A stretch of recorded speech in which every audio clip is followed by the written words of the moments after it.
Hello प्रिय student, आप सभी को के भी स्टडी ग्रुप में स्वागत करता हूं।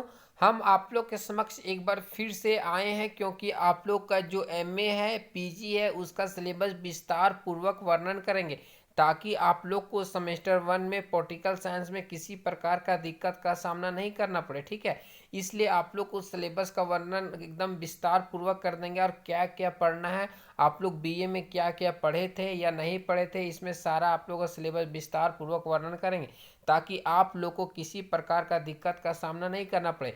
जैसे सिलेबस का विस्तार पूर्वक वर्णन करेंगे उसके बाद हम लेसन में आएंगे और आप लोग को लेसन भी पढ़ाएंगे।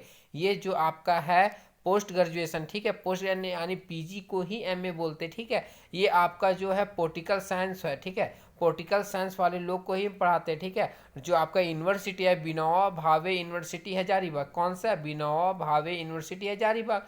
और काफ़ी सरल शब्दों में आप लोग को बताएंगे ताकि आप लोग को ना किसी प्रकार का दिक्कत का सामना नहीं करना पड़े प्यारे स्टूडेंट, ठीक है।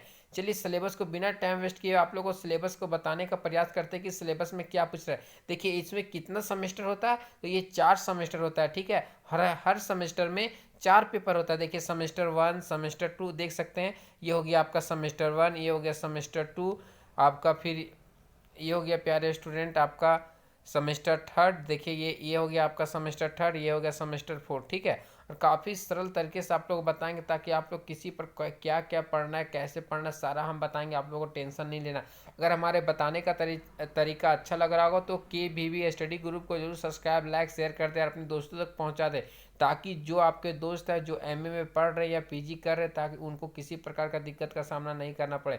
और एक बार बहुत ही ज़रूरी बात आपको बताना चाहते हैं कि जो एमए है ना, जो पीजी है उसमें कोई गैस पेपर नहीं आता है। बीए में जो हम लोग को शर्मा गैस आता था, इसमें कोई गैस कुछ नहीं आता है, ठीक है। वर्मा गैस आता था, इसमें नहीं आता है। चलिए आप लोग को सिलेबस वो विस्तार पूर्वक वर्णन करते, ठीक है।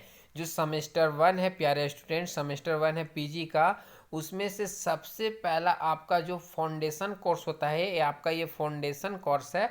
फाउंडेशन कोर्स में इसका जो आपको पढ़ना है, फर्स्ट कोर में पढ़ना है आपका प्रारंभिक राजनीतिक विज्ञान, ठीक है। क्या पढ़ना है, प्रारंभिक राजनीतिक विज्ञान, ठीक है। और सबसे पहला लेसन जो है प्यारे स्टूडेंट, सबसे पहला लेसन है कि इसमें आपको पढ़ना है भारतीय संविधान का आलोचनात्मक मूल्यांकन करें, ठीक है। जो भारतीय संविधान है उसका जो भारतीय संविधान है उसका आलोचना का मूल्यांकन करना है। आपको आलोचना का मूल्यांकन करना है प्यारे स्टूडेंट, जो ये है ना, आपको इसका विस्तार पूर्वक वर्णन करना है कि नहीं ये होगा कि नहीं हो पाएगा, ठीक है। और विस्तार करने के बाद वर्णन करने, देखिए कोई भी चीज़ लिखिएगा तो सबसे पहले संविधान के बारे में लिखिएगा, ठीक है। संविधान के लिखने के बाद ही आप उसका वर्णन तो विस्तार पूर्वक कर सकते हैं। इसलिए आप लोग को हम एक राय देते हैं कि आप लोग विस्तार पूर्वक इसका वर्णन करें। पहले संविधान के बारे में लिख लीजिएगा, उसके बाद उसका आलोचना या मूल्यांकन कीजिएगा। जो आपका दूसरा लेसन है भारत में संघवाद, कि क्या है भारत में संघवाद। अब देखिए आप बीए में भी पढ़े थे ना संघवाद, तो इसमें भारत में संघवाद के बारे में चर्चा किया गया है। जो आपका तीसरा लेसन है राजनीतिक दल परिभाषा प्रकार और राजनीतिक दल व्यवस्था, आपको राजनीतिक दल बाद राजनीतिक दल क्या है उसका परिभाषा लिखना है, उसका प्रकार लिखना है, राजनीतिक दल की व्यवस्था लिखना है, ठीक है। जो आपका चौथा है राज्य संप्रभुता, क्या है, राज्य संप्रभुता। आपको राज्य संप्रभुता क्या है उसके बारे में, राज्य संप्रभुता क्या होता है, राज्य संप्रभुता के प्रकार क्या होते हैं, राज्य संप्रभुता का महत्व क्या है, उसके योगदानों का वर्णन करें। क्वेश्चन किसी तरफ से भी घुमा के पूछ सकता है। जिसमें हम आप लोग को पढ़ाएंगे उसमें आप लोग को क्वेश्चन भी करवा देंगे। और इसमें थोड़ा सा लॉन्ग पढ़ना पड़ेगा प्यारे स्टूडेंट। जो पीए में हम पढ़ाए थे इसमें कई ज़्यादा लॉन्ग पढ़ेंगे, आप लोग का एमए मास्टर डिग्री हो जाता है प्यारे स्टूडेंट, इसलिए आप लोग को इसमें लॉन्ग बहुत ज़्यादा जाना पड़ेगा। जो नेक्स्ट है लोकतंत्र, आपका जो पाँचवा लेसन है लोकतंत्र, क्या है, लोकतंत्र। आपको लोकतंत्र के बारे में जानना होगा, लोकतंत्र क्या है, लोकतंत्र कितने प्रकार के होते हैं, लोकतंत्र की परिभाषा क्या है, ठीक है। जो नेक्स्ट चैप्टर है आपका लोक प्रशासन और निजी प्रशासन में अंतर, ठीक है। जो लोक प्रशासन है और निजी प्रशासन है उसमें अंतर आपको पढ़ना होगा, ठीक है। फिर नेक्स्ट चैप्टर है संविधानवाद, क्या है, संविधानवाद। संविधानवाद आप लोग को बीए में भी हम पढ़ाए थे, सेमेस्टर 6 में पढ़ा चुके हैं, आप देख सकते हैं, ठीक है। और काफ़ी सरल तरीके से बताएगा, आप बोलिएगा तो फिर से हम बताएंगे, आप लोग टेंशन बिल्कुल फ्री रहे प्यारे स्टूडेंट, ठीक है। जो नेक्स्ट चैप्टर है आपका दबाव समूह, क्या है प्यारे स्टूडेंट, दबाव समूह। देखिए दबाव समूह भी आप सेमेस्टर 6 में पढ़े थे, याद कीजिए आप, ठीक है। इसलिए आप लोग को बोल रहे थे, आप माइंड में याद रखिए कि आप लोग क्या क्या पढ़ रहे हैं। आप लोग को एमए या पीजी में वही लेसन आएगा, 50% सिलेबस बीए से मैच करता है, ठीक है, लेकिन थोड़ा सा एमए में लॉन्ग लिखना पड़ता है, पीजी में लॉन्ग लिखना पड़ता है, ठीक है प्यारे स्टूडेंट। जो दूसरा पेपर है हमारा आधुनिक भारत, जो आधुनिक भारतीय राजनीतिक विचारक क्या है, आधुनिक भारतीय राजनीतिक विचारक, ठीक है, मॉडल इंडियन पॉलिटिकल थॉट, ठीक है। अब राजनीतिक विचारक के बारे में आपको पढ़ना होगा। ये सबसे पहला आपका आता है भारतीय पुनर्जागरण राजा राम मोहन राय। आप देखिए बीए में भी आप पढ़े थे राजा राम मोहन राय, ठीक है। उनका राजा राम मोहन राय के धार्मिक विचार, राजनीतिक विचार, उनका संक्षिप्त जीवन परिचय, उनके शिक्षा संबंधित अधिकार, उन्होंने क्या क्या कार्य किए, कहाँ कहाँ पढ़ाई किए, आप लोग को सारा हम एकदम डीपली बताएंगे ताकि आप लोग को एग्जाम में किसी प्रकार का दिक्कत का सामना नहीं करना पड़े, ठीक है। जो दूसरा चैप्टर है क्रांतिकारी बाल गंगाधर तिलक, ठीक है, जो क्रांतिकारी बाल गंगाधर तिलक के बारे में पढ़ना है। जो चौथा आध्यात्मिक राष्ट्रवाद अरविंद घोष, ठीक है, आपका अरविंद घोष के बारे में पढ़ना है। नेक्स्ट है हिंदू राष्ट्रवाद वीर सावरकर, ठीक है, वीर सावरकर के बारे में भी पढ़ना है। हम यहाँ पे बीए में क्या पढ़े थे, राजा राम मोहन राय पढ़े थे, बाल गंगाधर तिलक नहीं पढ़ पाए थे, अरविंद घोष भी नहीं पढ़े थे, वीर सावरकर भी नहीं पढ़े थे, ठीक है। गांधी जी के राजनीतिक विचार अहिंसा और सत्याग्रह, नेक्स्ट क्या है, गांधी जी के राजनीतिक विचार अहिंसा और सत्याग्रह, इसको हम पढ़े थे प्यारे स्टूडेंट। आप देख सकते हैं गांधी जी के बारे में पढ़े थे और आप लोग को भी कुछ कुछ गांधी जी के बारे में ज़रूर पता होगा। और जो नेक्स्ट है प्यारे स्टूडेंट, नेक्स्ट हम पढ़े थे आप लोग को, देखिए विनोबा भावे के राजनीतिक विचार और भूदान और सर्वोदय सिद्धांत, ठीक है। ये जो विनोबा भावे है, जो यूनिवर्सिटी हम लोग का हजारीबाग में है, विनोबा भावे विश्वविद्यालय हजारीबाग, उन्हीं का भूदान आंदोलन और सर्वोदय आंदोलन के बारे में भी पढ़ना है। और ये हम बीए में भी पढ़ चुके थे, आप पीछे का बात को याद कीजिए, उस बात को हम पढ़े थे लेकिन आप लोग भूल गए होंगे, पता है, लेकिन कोई बात नहीं, हम सारा आप लोग को डीपली बताएंगे ताकि आप लोग किसी प्रकार का दिक्कत का सामना नहीं करना पड़े, ठीक है।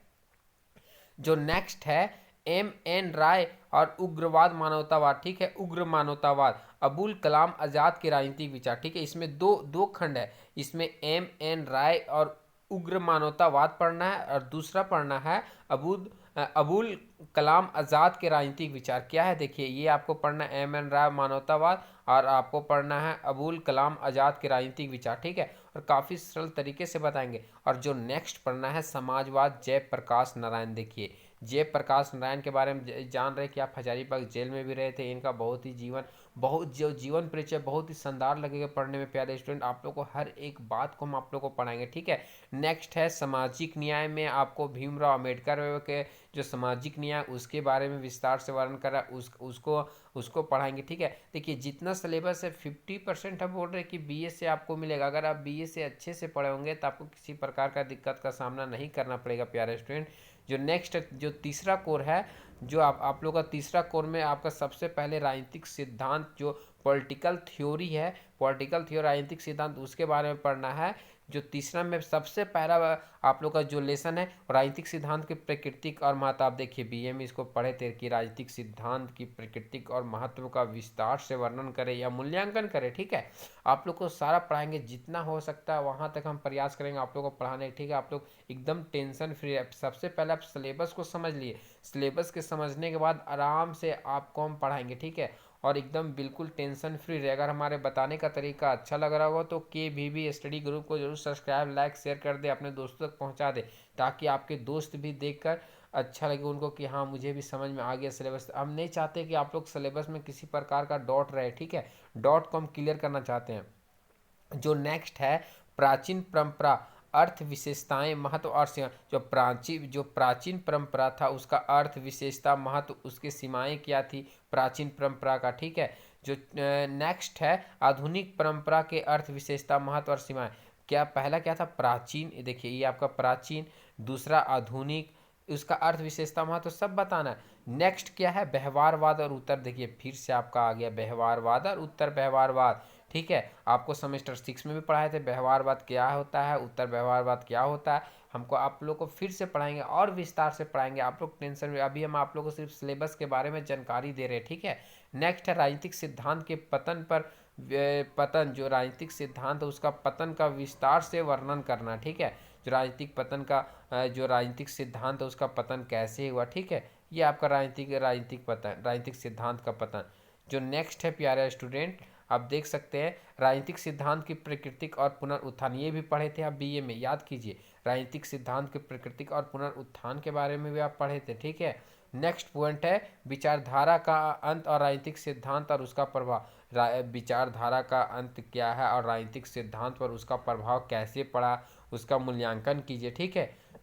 नेक्स्ट है हरित राजनीतिक सिद्धांत, ठीक है। क्या है हरित राजनीतिक सिद्धांत, आपको हम काफ़ी सरल तरीके से समझा रहे हैं, ठीक है। उसके बाद जब आप लोग को हम अभी सिलेबस से हम समझा रहे हैं, उसके बाद आप लोग को पढ़ाएंगे, ठीक है। और जितना हो सकता है, जितना लॉन्ग हो सकता है, और काफ़ी सरल शब्दों में बताने का प्रयास करेंगे, ठीक है।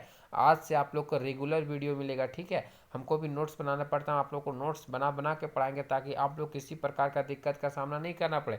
बीए में जो शर्मा वर्मा जो गेस्ट पेपर निकलता था, ये आपका पीजी में कोई वर्मा शर्मा गेस्ट पेपर नहीं निकलेगा। आपको खुद से मेहनत करके आपको नंबर लाना होगा, ठीक है।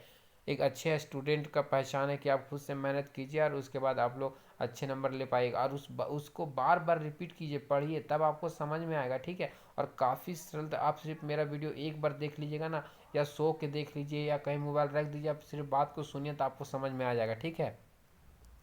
नेक्स्ट है प्यारे स्टूडेंट, जो चौथा कोर है उसमें पढ़ना आपको जो भारतीय शासन और राजनीति, ठीक है, इंडियन गवर्नमेंट एंड पॉलिटिक्स, ठीक है। आपको सबसे पहला आप लोग को पढ़ना है मौलिक अधिकार सामाजिक न्याय के रूप में संविधान। मौलिक अधिकार हम पढ़े थे, बीए में पढ़े थे प्यारे स्टूडेंट, उसमें आपको सामाजिक और न्याय अंतर के, जो न्याय के अंतर है उसके रूप में संविधान को पढ़ना, ठीक है। मौलिक अधिकार, जो फिर दूसरा आपको को नीति निर्देशक तत्व सामाजिक और न्याय अंतर के रूप में संविधान पढ़ना है। देखिए यहाँ से, यहाँ पे मौलिक अधिकार पढ़ना है, यहाँ पे नीति निर्देशक तत्व पढ़ना है। और जो नेक्स्ट है संघवाद, केंद्र और राज्य के संबंध में स्वतंत्रता की मांग। देखिए जो संघवाद है, आप लोग को संघवाद भी पढ़ा चुके थे बीएम, देखिए हम इसलिए बोल रहे हैं, बार बार हम रिपीट कर रहे हैं कि आप लोग का सिलेबस 50% सिलेबस मिल रहा है प्यारे स्टूडेंट, ठीक है। जो नेक्स्ट है संघीय कार्यपालिका प्रधानमंत्री, देखिए संघीय कार्य प्रधानमंत्री के बारे में सिलेबस में था, ठीक है। पीछे का सिलेबस अब बीए का एक बार सिर्फ हम बोल रहे हैं कि आप लोग देख लीजिएगा तो काफ़ी हद तक आप लोग को मिल जाएगा।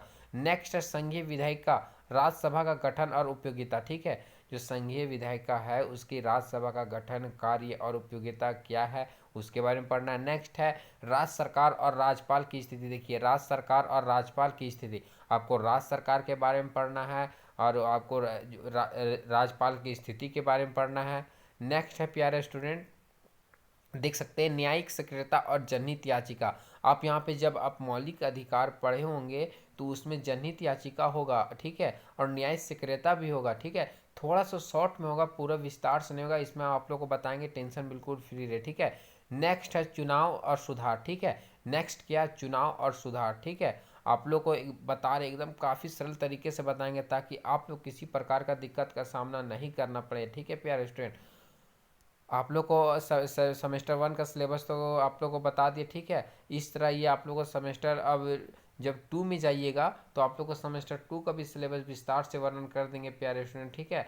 और या आप लोग को सिलेबस पूरा विस्तार पूर्वक वर्णन कर दिए हैं। और आप लोग को आज से हम पढ़ाना या कल से पढ़ाना स्टार्ट कर देंगे कि आप लोग को जो जो हमको जितना आसान आसान लगेगा, जो जो आप लोग को एकदम सरल तरीके से बताने का प्रयास करें, ठीक है। हमारे बताने का तरीका अच्छा लगा तो के भी स्टडी ग्रुप को जरूर सब्सक्राइब, लाइक, शेयर कर दे प्यारे स्टूडेंट। जय हिंद।